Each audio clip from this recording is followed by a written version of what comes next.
اما بعد فاعوذ باللہ من الشیطان الرجیم بسم اللہ الرحمن الرحیم قال اللہ جل وعلا اليوم اکملت لکم دینکم واتممت علیکم نعمتی ورضیت لکم الاسلام دینا۔ میں نے آج کے دن تم پر تمہارا دین مکمل کر دیا ہے اور میں نے اپنی نعمت تم پر تمام کر دی ہے اور میں نے تمہارے لیے دین اسلام کو بطور دین کے پسند کیا ہے۔ قرآن مجید کی آیت مبارکہ میں اللہ تعالیٰ نے کوئی 3 چیزوں کا ذکر کیا۔ ایک یہ کہ جو ضابطۂ حیات میں نے تمہارے لیے اتارا ہے وہ کامل ہے، اس میں کسی شک و شبہ کی گنجائش نہیں ہے، اس میں کسی اضافے کی گنجائش نہیں ہے، وہ ناقص نہیں ہے، وہ کامل ہے۔ تمہاری زندگی گزارنے کے اصول، طریقے، سلیقے اس کے اندر موجود ہیں، آداب موجود ہیں، معاشرت، معیشت، سیاست موجود ہے۔ اور دوسری بات یہ ہے کہ یہ نعمت ہے، دین مشقت نہیں ہے، نعمتی، یہ میری طرف سے نعمت ہے تم پر۔ دین اسلام اللہ کی نعمت ہے۔ اور تیسری بات یہ ہے کہ یہ اللہ کا چنیدہ دین ہے، اللہ کا پسند کیا ہوا راستہ ہے۔ یہی وجہ ہے کہ جو لوگ اس راستے پر چلتے ہیں وہ بھی اللہ کے پسندیدہ ہو جاتے ہیں، کیونکہ یہ راستہ اللہ کا پسند کردہ ہے۔ اللہ اس دین کو، اس اسلام کو دین بنا کے ہمارے سامنے رکھتے ہیں اور کہتے ہیں کہ یہ میری پسند ہے اور یہ میری نعمت ہے اور یہ کامل ہے۔ 3 چیزیں ہیں۔ کامل ہونے کا مطلب یہ ہے کہ اللہ اور اس کے رسول صلی اللہ علیہ وسلم نے جن چیزوں کے کرنے کا حکم دیا ہے وہ دیا جا چکا ہے، اور جن چیزوں سے منع کرنا تھا وہ منع کیا جا چکا ہے۔ اس دین کے آنے کے بعد اور اس آیت مبارکہ کے آنے کے بعد کہ یہ دین کامل ہو چکا ہے، اس بات کی گنجائش نہیں ہے کہ کوئی شخص یہ کہے کہ یہ فلاں کام بھی کر لو، یہ بھی نیکی ہے، یہ فلاں کام کر لو یہ بھی نیکی ہے، اس کی گنجائش نہیں ہے، اس لیے کہ قرآن مجید نے اس کی گنجائش رکھی نہیں ہے، ورنہ یہ راستہ کھلا چھوڑا جا سکتا تھا کہ اکثر احکامات، غالب دین تو تمہیں دے دیا گیا ہے، کچھ باقی ہے، یہ کہا جا سکتا تھا، اور وہ آنے والے وقت میں تمہیں دے دیا جائے گا یا تم حاصل کر لو گے، لیکن یہ نہیں ہے۔ اور یہ آیت مبارکہ ظاہر ہے کہ نبی کریم صلی اللہ علیہ وسلم کے علاوہ کسی اور پر تو نازل ہو نہیں سکتی تھی، یہ نازل بھی نبی کریم صلی اللہ علیہ وسلم کی ذات پر ہوئی ہے۔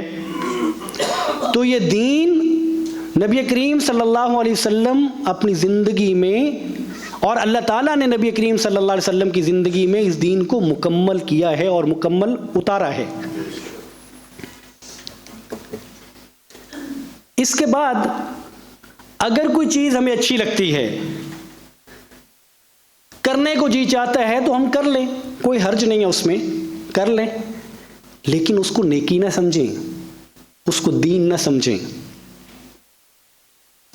اس کو یہ سمجھ کے نہ کریں کہ اس سے اللہ اور اس کے رسول راضی ہوتے ہیں۔ اللہ اور اس کے رسول تو دین سے راضی ہوتے ہیں۔ آپ کو کوئی چیز اچھی لگتی ہے آپ کر لیا کریں۔ ہمارے ایک محترم ڈاکٹر صاحب وہ مثال دیتے ہیں، وہ کہتے ہیں کہ اگر کوئی شخص ٹانگیں اوپر کر لے اور سر نیچے کر کے وہ کھڑا ہو جائے، 10 منٹ اس کی روٹین ہو، روز وہ 10 منٹ اس طرح کھڑا ہوتا ہے کہ وہ ٹانگیں اوپر کر لیتا ہے اور سر نیچے کر لیتا ہے، اور اگر کوئی شخص پوچھے کہ حضرت یہ کیوں کرتے ہو، وہ کہے کہ یار میں اس لیے کرتا ہوں کہ اس سے میری صحت اچھی رہتی ہے بلڈ کی سرکولیشن رہتی ہے، بلڈ جو ہے وہ سر کی طرف آتا ہے، تو میں تو اس لیے کرتا ہوں، تو اسے کرنا چاہیے، وہ کرے، اس کو اجازت ہے، کون منع کر سکتا ہے؟ وہ روز کرے، وہ 10 منٹ کی بجائے 20 منٹ کرے، وہ 30 منٹ کرے۔ لیکن اگر یہ کہے کہ یہ میں اس لیے کرتا ہوں کہ ایسا کرنے سے نیکی ملتی ہے، اب دین کی بات ہے، نیکی ملتی ہے تو پھر اس کو دلیل لانا پڑے گی کہ ایسا کرنے سے نیکی ملتی ہے، تو یہ بات آپ کو ثابت کرنا پڑے گی کہ نیکی کیسے ملتی ہے۔ یہ بات کس نے بتائی ہے؟ یہ اللہ اور اس کے رسول نے بتائی ہے کہ سر نیچے کر کے ٹانگیں اوپر کر کے کھڑے ہو جاؤ تو نیکی ملتی ہے؟ اگر اس کی دلیل ہے تو ثابت کر دو، سامنے رکھ دو، ہم بھی مانیں، ہم بھی کرنا شروع کر دیں، نیکی کا کام کیوں چھوڑنا چاہیے؟ اور اگر نہیں تو پھر کسی کے کہنے سے یہ نیکی نہیں بنے گی۔ صحت بن سکتی ہے، صحت اچھی ہو سکتی ہے، نیکی نہیں بن سکتی۔ نیکی اللہ اور اس کے رسول کے احکامات کا نام ہے، دین اللہ اور اس کے رسول کی اطاعت کا نام ہے، اس کے علاوہ کا نام نیکی اور دین نہیں ہے۔ سو لوگ قلت سے کریں یا کثرت سے کریں، تھوڑے کریں یا زیادہ کریں، اس سے فرق نہیں پڑتا۔ زیادہ لوگوں کے کرنے سے بھی کوئی چیز نیکی نہیں ہوتی۔ ایک بندہ بھی کرنے والا ہو اور اس کے پاس دلیل اس کی موجود ہو کہ نبی کریم کی سنت ہے صلی اللہ علیہ وسلم، فلاں حدیث مبارکہ موجود ہے، قرآن مجید میں اللہ تعالیٰ نے فرمایا ہے، ایک بندہ کرنے والا ہو وہ نیکی ہے۔ اور اگر اللہ اور اس کے رسول نے نہیں فرمایا، دلیل نہیں ہے، پوری کائنات مل کے بھی کرے، وہ نیکی نہیں ہے۔ یہی تو اللہ اور اس کے رسول کی ذات ہے، یہ ان کے احکامات ہے، یہ ان کی حرمت ہے، یہ ان کا احترام ہے، یہ ان کی تعظیم ہے۔ اور اگر ہر ایک کے کہنے سے نیکی ہو جاتی ہوتی، بن جاتی ہوتی، دین بن جاتا ہوتا، تو پھر نبی کریم صلی اللہ علیہ وسلم کی انفرادیت کیا ہے، امتیاز کیا ہے؟ سو ہمیشہ ہم یہ بات کرتے ہیں کہ اللہ کے بندو، آپ صلاحیتیں لگاتے ہیں، آپ وقت دیتے ہیں، آپ اپنا مال خرچ کرتے ہیں، سو پہلے چیک کر لیا کریں، پہلے دیکھ لیا کریں کہ جس پہ خرچ کر رہے ہیں وہ نیکی ہے کہ نہیں ہے۔ اور یہ ہماری بدقسمتی ہے کہ امہ، یہ خوش قسمتی ہے کہ امہ کے دل میں دین کا درد ہے، امہ دین پہ عمل کرنا چاہتی ہے، مسلمان اپنا وقت دیتے ہیں، پیسہ خرچ کرتے ہیں، لیکن بدقسمتی یہ ہے کہ ہم چیزوں کو جانچ نہیں پاتے، چیزوں کو سمجھ نہیں پاتے، علم حاصل نہیں کر پاتے۔ اور پھر اگلی بدقسمتی یہ ہے کہ ہم نے چیزیں اس طرح پلے باندھ لی ہیں کہ اب اس کو مر تو سکتا ہوں، چھوڑ نہیں سکتا، گردن تو اتر سکتی ہے، لیکن میں جہاں ڈٹا ہوا ہوں، میں جہاں کھڑا ہوا ہوں، کوئی مجھے ہلا نہیں سکتا۔ بھئی اللہ کے بندے، آپ کو ہلانے کی ضرورت ہی نہیں ہے۔ اگر آپ خود نہیں ہلنا چاہتے تو آپ کو ہلانے کی ضرورت نہیں ہے، اور اگر آپ دین پہ ڈٹے ہوئے ہیں تو آپ کو ہلنا بھی نہیں چاہیے، اور اگر آپ غیر دین پہ ڈٹے ہوئے ہیں تو پھر جب تک آپ خود نہیں ہلیں گے کوئی ہلا نہیں سکے گا، اور کوئی ہلا نہیں سکے گا تو کسی کا نقصان نہیں ہے، یہ نقصان آپ کا ہے۔ بر صغیر پاک و ہند کا جو دین ہے، اس میں اتنی آمیزش ہے، اتنی آمیزش ہے کہ ہفتوں کے اعتبار سے جو مہینہ آتا ہے وہ مہینہ نئی رسوم لے کے آتا ہے، جو مہینہ آتا ہے وہ نئی کہانیاں لے کے آتا ہے، جو مہینہ آتا ہے وہ نئے افسانے لے کے آتا ہے۔ نہ اس کا سر ہے نہ اس کا پیر ہے، اور وہ دین بن جاتا ہے، لوگ اس پہ عمل کرتے ہیں۔ بچے بڑوں کو دیکھ کے ویسا کرنا شروع کر دیتے ہیں، اور یہ بچے جب بڑے ہوتے ہیں تو پھر یہ کہتے ہیں کہ ہم نے تو والدین سے سیکھا ہے، اب ہمارے والدین غلط تو نہیں ہو سکتے۔ اب یہ مہینہ رجب کا مہینہ ہے، اور یہ اسلامی سال کا 7واں مہینہ ہے۔ جیسے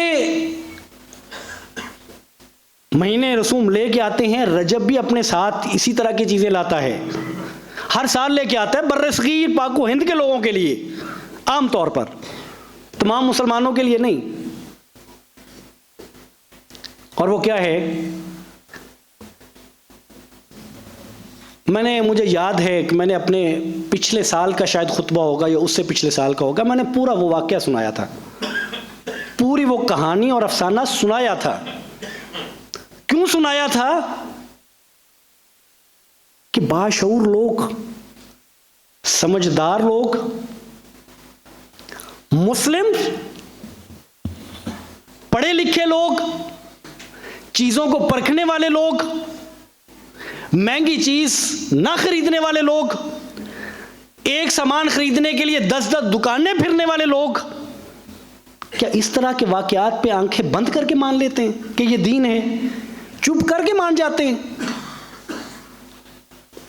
اور میں نے تفصیل سے میں پھر دہراتا ہوں, دہراتا اس لیے ہوں کہ یہ اگر برائی نے اور اگر غیر دین نے دین بننے کے لیے مسلسل کوشش کرنی ہے تو ہم نے اس کو غیر دین ثابت کرنے کے لیے مسلسل کوشش کرنی ہے. جو دین نہیں ہے, جو نئی بات ہے, جو نئی چیز ہے, جو بدعت ہے, اس کو بتانا ہم پر فرض ہے. نہیں بتائیں گے تو یہ چلتے چلتے بنتے بنتے یہ دین بن جائے گی. سو یہ بتاتے رہیں گے. اللہ کی توفیق سے یہ فریضہ ہے کہ جو دین نہیں ہے وہ بتایا جائے کہ یہ دین نہیں ہے. اگر وہ دین ہے تو کوئی شخص اس کو ثابت کرے کہ یہ دین ہے. اس مہینے میں, آنے والے دنوں میں آپ کے محلے میں میٹھی چیز بنے گی, پکے گی, نئے کپڑے لوگ پہنیں گے, اور صاف ستھرے اور نئے کپڑے پہن کے لوگ میٹھی چیزیں اس کے اوپر کپڑے ڈال کے جا کے تحفتاً مختلف گھروں میں دیں گے. آپ بازار میں جاتے ہوں گے, سڑک پہ آپ ڈرائیو کر رہے ہوں گے, لوگ روک کے آپ کو کھانے کو دیں گے, اور جب پوچھیں گے یہ کیا ہے تو وہ کہیں گے حضرت یہ کونڈے ہیں. یہ کیا ہے؟ یہ کونڈے ہیں. کونڈے کیا چیز ہے؟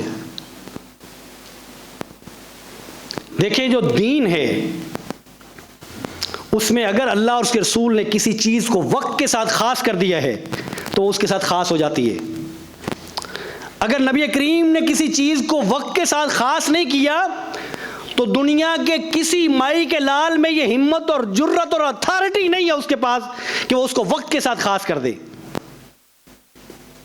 کہ یہ فلاں چیز فلاں دن ہی ہو سکتی ہے, فلاں تاریخ کو ہی ہو سکتی ہے, فلاں مہینے میں ہو سکتی ہے.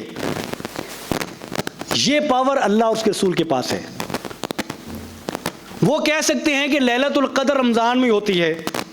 یہ میرے اور آپ میں ہمت نہیں ہے کہ ہم کہیں وہ رجب میں بھی ہوتی ہے. یہ اللہ اور اس کے رسول کے پاس یہ پاور ہے کہ وہ بتائیں کہ حج کے مہینے خاص ہیں, وہ ذوالقعدہ ذوالحجہ, یعنی یہ میں اس کو نہیں بدل سکتا. اگر اسلام نے کسی چیز کو عام رکھا ہے کہ وہ کسی بھی وقت کی جا سکتی ہے تو میں اس کو خاص نہیں کر سکتا. اگر اسلام مجھے کہتا ہے کھانا کھلانا بڑی نیکی ہے تو میں ابھی کھلاؤں گا تو بھی بڑی نیکی ہے, میں 1 گھنٹے بعد کھلاؤں گا تو بھی بڑی نیکی ہے, رات کو کھلاؤں گا پھر بھی نیکی ہے, کل صبح کو کھلاؤں گا پھر بھی نیکی ہے, جب چاہوں کھلاؤں, جب لوگ ضرورت محسوس کریں میں کھلاؤں. لیکن اگر میں یہ کہوں کہ کھانا صرف جمعرات کو کھلایا جائے گا, اس کی بہت نیکی ہے, اس کا بڑا ثواب ہے, تو مجھے یہ ثابت کرنا پڑے گا کہ یہ نبی کریم نے کہاں یہ بات بتائی ہے کہ اگر جمعرات کو کھلائیں تو اس کا زیادہ ثواب ہوتا ہے. میرے کہنے سے تو یہ بات ثابت نہیں ہوتی, میرے کہنے سے زیادہ ثواب نہیں ہوگا. زیادہ ثواب ہوگا اللہ کے رسول صلی اللہ علیہ وسلم کے اجازت دینے سے یا ان کے کہنے سے. اگر انہوں نے کہا, انہوں نے فرمایا یہ دین ہے اور زیادہ ثواب ہوگا. اگر انہوں نے نہیں فرمایا سو کھانے کو کسی خاص دن کے ساتھ لے کے آنا اور کہنا کہ اس دن زیادہ ثواب ہوگا, یہ نیکی اور دین نہیں ہے بلکہ یہ بدعت اور گناہ ہے. یہ گناہ ہے، اس لیے کہ جو اللہ اور اس کے رسول کی پاور تھی وہ آپ میں سے کسی نے اس کو استعمال کرنا چاہا۔ شریعت اللہ اور اس کے رسول کی دی ہوئی ہے، آج کسی نے اس میں ترمیم کرنا چاہی، کسی نے اس میں اضافہ کرنا چاہا، اور وہ اتنا مردود ہے جو یہ کام کرتا ہے کہ نبی کریم صلی اللہ علیہ وسلم قیامت کے دن حوض کوثر پر ایسے شخص کو واپس موڑیں گے، فرشتوں سے کہیں گے اس کو دوڑا دو، اس کو یہاں سے دوڑا دو، یہ اس قابل نہیں ہے کہ نبی کے ہاتھ سے یہ جام پی سکے، یہ حوض کوثر کا پانی پی سکے۔ یہ وہ شخص ہے جو میری جگہ لینا چاہتا تھا، جو میری شریعت میں اضافہ کرنا چاہتا تھا، جو میرے دیے ہوئے دین میں ترمیم کرنا چاہتا تھا۔ اگر ایک شخص یہ کہتا ہے کہ رجب کا مہینہ بڑا فضیلت والا ہے تو اس کو ثابت کرنا ہوگا کہ یہ بڑا فضیلت والا ہے۔ میں کہوں کہ رمضان کا مہینہ بڑا فضیلت والا ہے تو مجھے یہ ثابت کرنا پڑے گا کہ نبی کریم صلی اللہ علیہ وسلم نے رمضان کی فضیلت میں کون کون سی احادیث ہیں آپ نے کیا کیا فرامین ہیں، میں صحیح سند کے ساتھ آپ کے سامنے رکھوں، ورنہ میرے کہنے سے تو رمضان کا مہینہ بھی فضیلت والا نہیں بن سکتا۔ اور اگر کوئی شخص کہے کہ رجب کا مہینہ بڑی فضیلت والا ہے تو اس کو ثابت کرنا پڑے گا۔ حافظ ابن حجر رحمۃ اللہ علیہ فرماتے ہیں کہ رجب کے مہینے کے بارے میں جتنی نصوص ہیں، کوئی ایک نص، جتنی احادیث ہیں، کوئی ایک حدیث بھی ایسی نہیں جو قابل حجت ہو، جس کو دلیل بنایا جا سکتا ہو۔ امام ابن تیمیہ رحمۃ اللہ علیہ بھی یہی فرماتے ہیں، حافظ ابن قیم رحمۃ اللہ علیہ بھی یہی فرماتے ہیں، حافظ ابن رجب رحمۃ اللہ علیہ بھی یہی فرماتے ہیں، ائمہ کرام، کہ رجب کے مہینے کے بارے میں کوئی ایک حدیث ایسی نہیں ہے جو پایہ ثبوت کو پہنچتی ہو، جو قابل حجت ہو اس کی فضیلت کے بارے میں۔ اب ہمارے ہاں اس مہینے کی آمد پر مبارکباد دی جاتی ہے، اس مہینے کے بارے میں اللہم بلغنا رجب و شعبان، اللہم بارک لنا رجب و شعبان و بلغنا رمضان، یہ دعا ہے کہ اے اللہ ہمارے رجب میں اور شعبان میں برکت دے اور ہمیں رمضان تک پہنچا دے۔ اب یہ حدیث بھی ٹھیک نہیں ہے، یہ سند کے اعتبار سے ضعیف حدیث ہے، نمیر بن زیاد راوی اس میں ضعیف ہیں، اور اس کو بڑے ائمہ نے حدیث جو جرح و تعدیل کے ائمہ ہیں انہوں نے اس کو ضعیف قرار دیا، کوئی ایک حدیث بھی نہیں ہے۔ البتہ یہ بات اپنی جگہ پہ درست ہے کہ رمضان کو پانے کی خواہش کی دعا کرنا یہ درست ہے، اور سلف سے یہ ثابت ہے، دعا کیا کرتے تھے ان کے بارے میں کہ 6 ماہ تک وہ جب رمضان گزر جاتا تو دعا کرتے اللہ اس میں جو عبادتیں کی ہیں وہ قبول فرما لینا، 6 مہینے تک دعائیں کرتے رہتے، اور پھر اگلے 6 مہینے وہ اللہ سے دعائیں کرتے کہ اللہ جو آنے والا رمضان ہے یہ ہمارے مقدر میں کر دینا۔ لیکن یہ دعا ثابت نہیں ہے نبی کریم صلی اللہ علیہ وسلم سے۔ پھر اس مہینے میں لوگ عمرے کے لیے جانے کی خواہش رکھتے ہیں،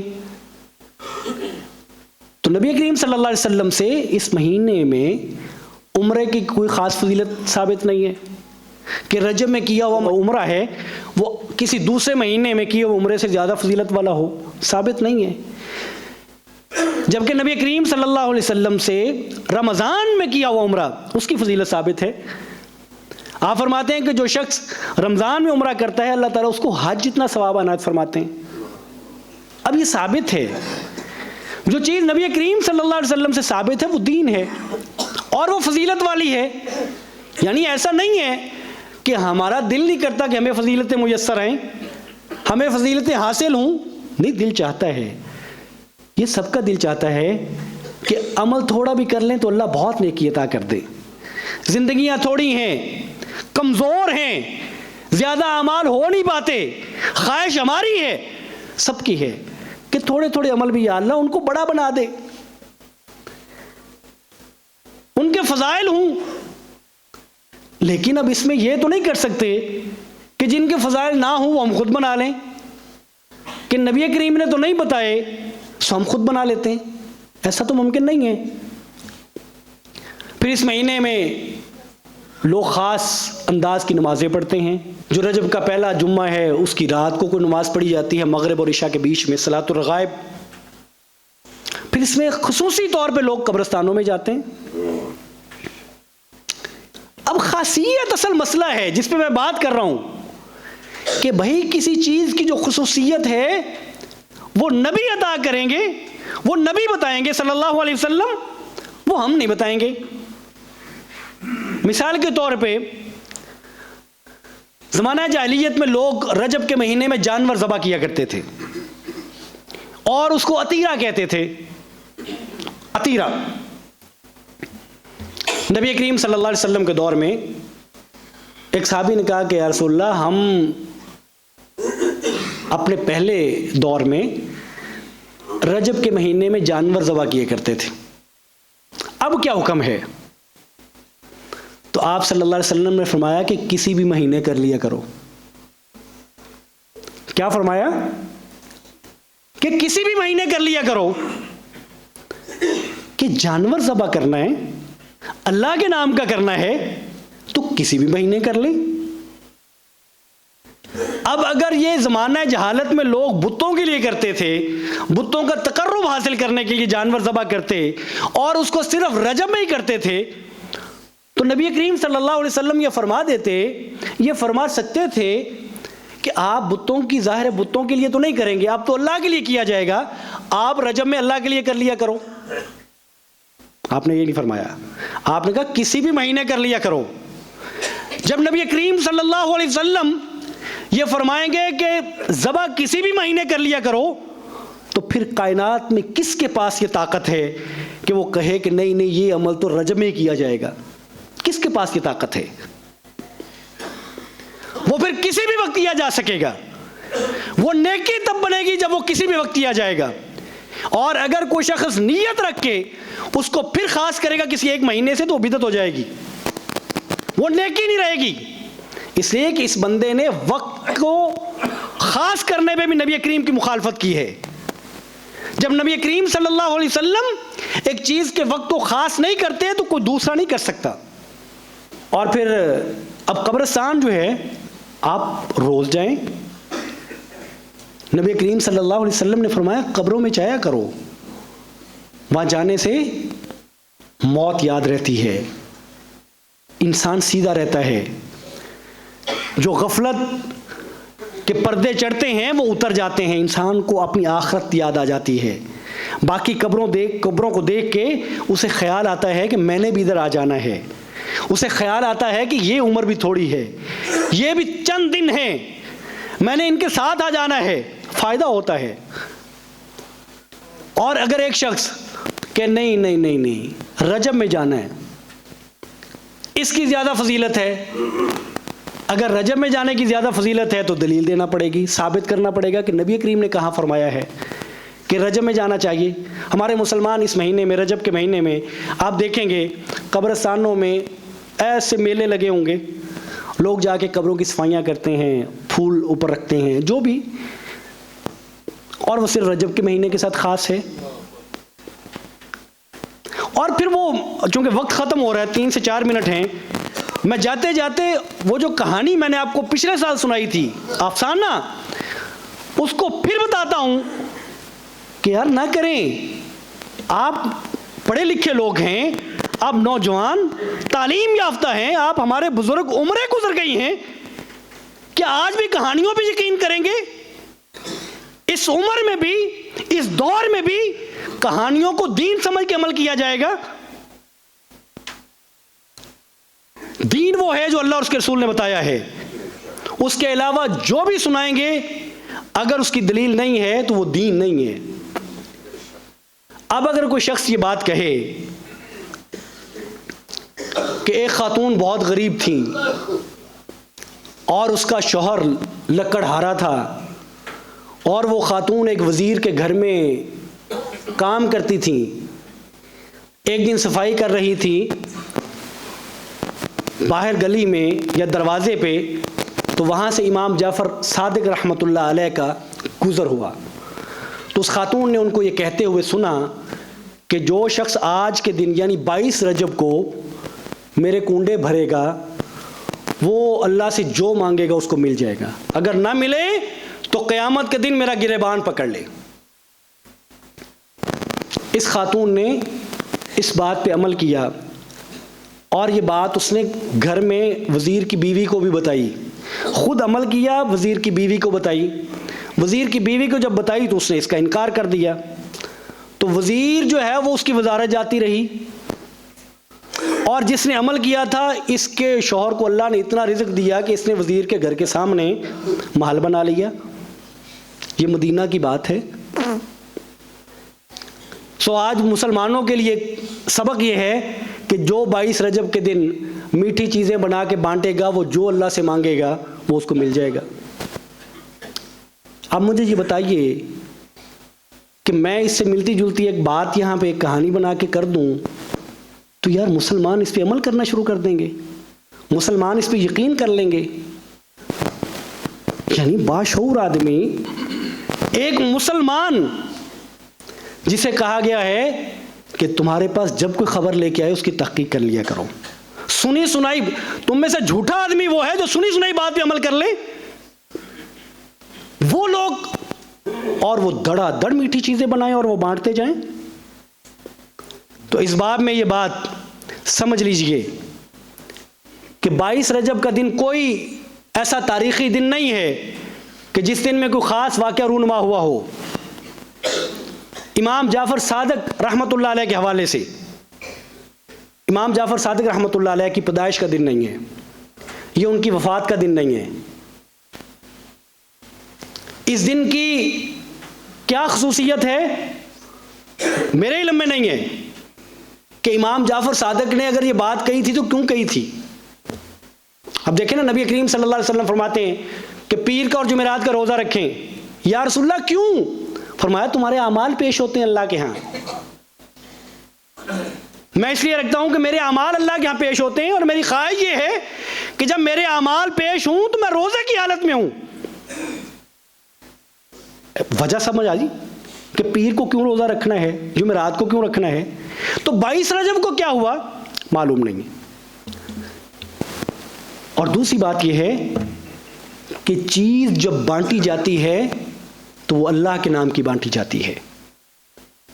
انما حرم علیکم المیتۃ والدم ولحم الخنزیر وما اہل بہ لغیر اللہ، اللہ کے علاوہ کے نام کی دی ہوئی چیز، ایسی چیز جس پر اللہ کے علاوہ کسی دوسرے کا نام لیا گیا ہو وہ جائز نہیں ہے، حرام ہے۔ اور امام جعفر صادق کیسے حکم دے سکتے ہیں ایسی چیز کا، ایسی چیز کے کرنے کا کیسے کہہ سکتے ہیں؟ اور پھر جن لوگوں نے تاریخ دیکھی ہے، جو لوگ پڑھنے سے جن کا تعلق ہے، وہ جانتے ہیں کہ امام حضرت جعفر صادق رحمۃ اللہ علیہ کے دور میں دارالخلافہ کب مدینہ ہوا کرتا تھا؟ وہ تو دمشق تھا یا بغداد تھا، تو وزیر صاحب یہاں کیا لینے آ گئے تھے مدینہ میں؟ ایک کہانی بنائی اور وقت ختم ہو گیا، میں بات کو ختم کر رہا ہوں جاتے جاتے یہ بتاتے ہوئے کہ حضرت امیر معاویہ رضی اللہ تعالیٰ عنہ صحابی رسول ہیں، کاتب وحی ہیں، جو لوگ ان کے بغض میں مبتلا ہیں، بظاہر یہ ان کی کارسانی لگتی ہے کہ 22 رجب ان کی وفات کا دن ہے۔ حضرت امیر معاویہ رضی اللہ تعالیٰ عنہ کو صحابی رسول ہیں، اور حضرت امیر معاویہ کی بہن نبی کریم صلی اللہ علیہ وسلم کی زوجہ ہیں، کاتب وحی ہیں، تو بظاہر ان کا نام نہیں لیا مسلمانوں کو دھوکہ دینے کے لیے کہ نام لیں گے تو مسلمان نہیں کریں گے، سو دوسرا نام لے کے ایک کہانی بنا کے مسلمانوں کو اس کام پہ لگا دیا کہ تم اس دن میٹھا بنا کے بانٹو۔ سو ایک مسلمان کا کام یہ نہیں ہے کہ جو ہوتا دیکھتا ہے وہ کرنا شروع کر دیتا ہے، ایک مسلمان کا کام یہ ہے کہ وہ پرکھتا ہے۔ دین کو ایسے تھوڑی لے لیا جاتا ہے کہ جو بات میں نے سنی، جو میں نے دیکھی وہ میرے لیے دین ہے۔ دین اللہ اور اس کے رسول کی بات کا نام ہے، اور یہ پرکھ کے لینا چاہیے، اس کو دیکھ کے لینا چاہیے۔ جیسے آپ اور میں کپڑا لینے جاتے ہیں تو پرکھتے ہیں، دکانیں پھرتے ہیں، ریٹ چیک کرتے ہیں، کوالٹی دیکھتے ہیں، دین کے معاملے میں سنی سنائی مان لیتے ہیں، وقت ہی نہیں ہوتا۔ سو مہینے، بدقسمتی یہ ہے بر صغیر پاک و ہند کے لوگوں کی کہ مہینے اپنے ساتھ رسم و رواج لے کے آتے ہیں، غیر شرعی چیزیں لے کے آتے ہیں، اور بر صغیر کے مسلمان ان پہ عمل کرتے ہیں اور اس کو دین سمجھتے ہیں۔ اس لیے میرے بھائیوں، جو دین ہے اس پہ عمل ہوگا تو نیکی ہوگی، اور اگر وہ اللہ اور اس کے رسول نے نہیں بتایا، آپ اس پہ پیسے خرچ کریں گے، اس پہ وقت خرچ کریں گے، نہ صرف نیکی نہیں ملے گی بلکہ یہ بدعت ہوگی اور یہ گناہ کا سبب بنے گی۔ اللہ تعالیٰ مجھے اور آپ کو تمام قسم کی بدعات سے محفوظ رکھے، اور مجھے اور آپ کو توفیق عطا فرمائے کہ ہم وہ دین لیں جو اللہ اور اس کے رسول کا بتایا ہوا ہے، جو کہانیوں پر مبنی نہیں ہے۔ اللہ مجھے اور آپ کو توفیق عطا فرمائے۔ وآخر دعوانا ان الحمد للہ رب العالمین۔